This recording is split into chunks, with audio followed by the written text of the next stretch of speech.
Bonsoir à toutes et à tous et merci d'être avec nous. Nous sommes dans le programme du soir sur New World Info ce mardi. Et dans le décryptage de l'actualité, on va parler de l'Égypte. Le président égyptien Abdel Fattah al-Sisi a prévenu samedi que toute avancée des forces du gouvernement d'union nationale, le GNA, soutenu par Ankara dans la ville stratégique de Sirte en Libye, pourrait mener à une intervention directe du Caire.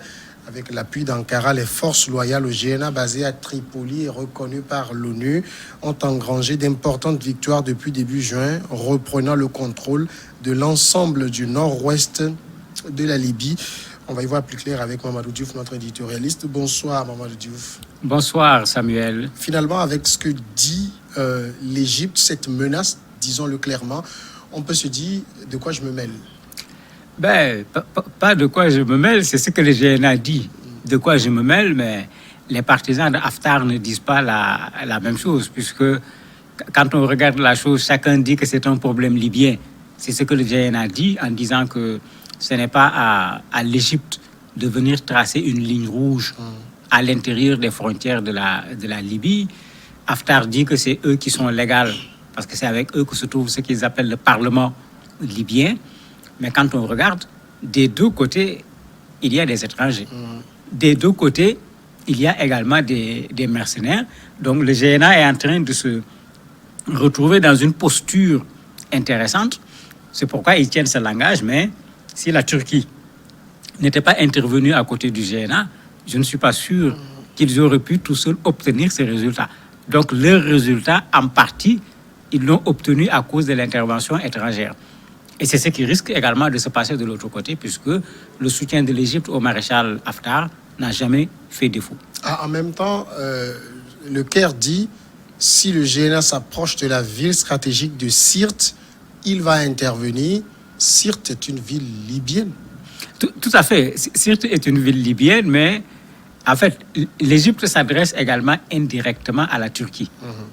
Puisque tout le monde sait qu'il y a un conflit entre ces deux pays qui n'a rien à voir avec la Libye en tant que telle. Quand on a destitué le président Morsi, la Turquie avait dénoncé, ça avait créé une sorte de bruit d'un point de vue diplomatique entre les deux pays. Et tout le monde le disait depuis fort longtemps, on risque d'assister en Libye à une guerre par procuration entre Ankara et le Caire.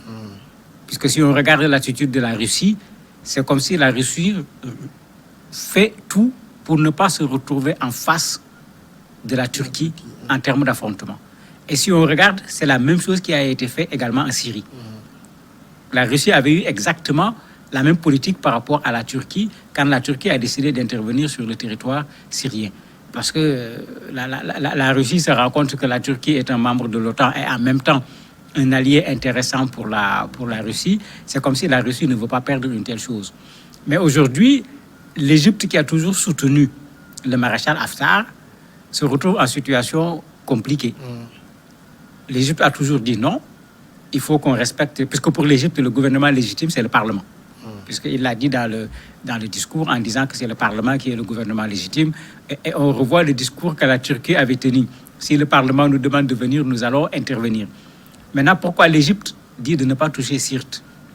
En fait, Sirte, si le GNA parvient avec les Turcs à reprendre Sirte, le maréchal sera menacé dans ce qui constituait ses bases véritablement. Mais les Turcs disent non, si vous voulez qu'on négocie, le maréchal a pris Sirte, c'était dans la vague de l'offensive contre Tripoli.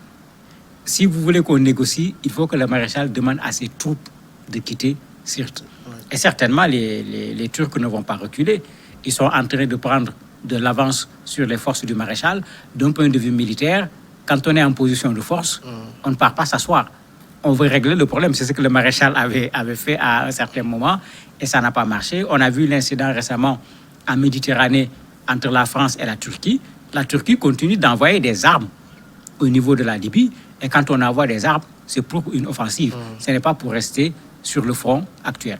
En même temps, la réaction de l'Égypte s'explique selon certains analystes par le fait que en prenant Sirte, l'Égypte serait sous menace sécuritaire de la Libye. Est-ce que Sirte, géographiquement, est très proche de l'Égypte? Non, Sirte ne menace en rien l'Égypte.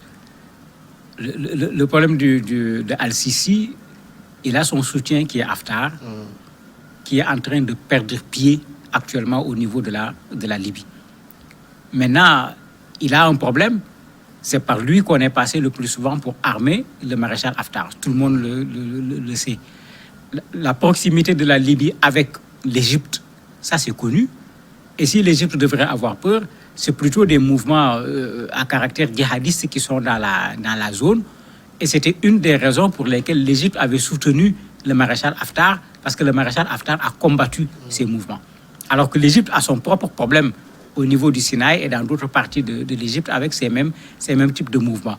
Donc si on déstabilise cette partie de la Libye, on donne encore à ces mouvements la possibilité de pouvoir s'installer dans cette zone où le maréchal Haftar les a installés. On leur donne la possibilité de pouvoir se mettre en jonction avec ceux également qui sont sur le territoire égyptien. En fait, derrière le soutien de l'Égypte par rapport à la Libye et au maréchal Haftar, derrière le fait que l'Égypte est en conflit avec la Turquie, le maréchal est en train de vouloir gérer également ses propres arrières. C'est-à-dire une question de sécurité intérieure parce qu'il n'a pas fini lui-même à l'intérieur de son propre territoire avec les groupes armés.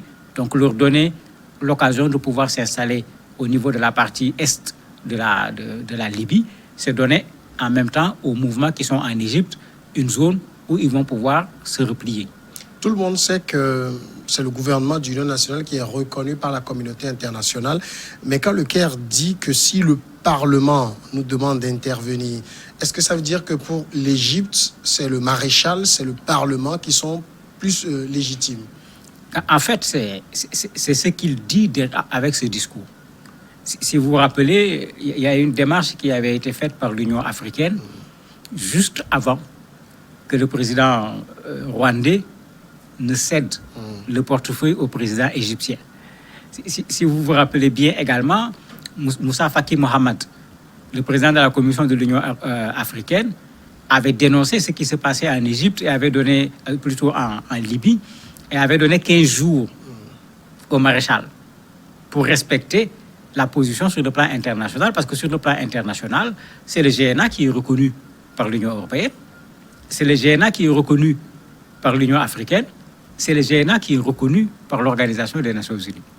Ce Parlement libyen, personne ne le reconnaît.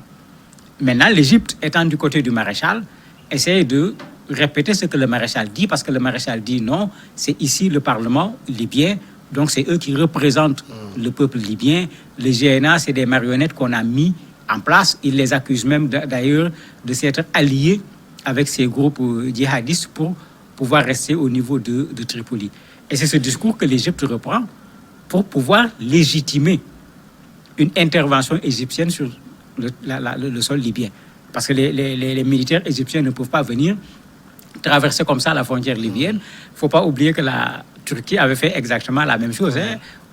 Il a reçu Sarraj. Sarraj a demandé à ce qu'il intervienne. On est allé au Parlement turc, on a voté. Et immédiatement, la Turquie s'est mise à envoyer des hommes, du matériel et finalement même des mercenaires de la Syrie, ce qui a changé la donne aujourd'hui sur le terrain militaire. On sait en même temps que la Turquie, c'est une puissance militaire. Est-ce que le maréchal Al-Sisi va prendre le risque d'envoyer des troupes affronter cette puissance? On se pose des questions parce que jusqu'où le maréchal va aller?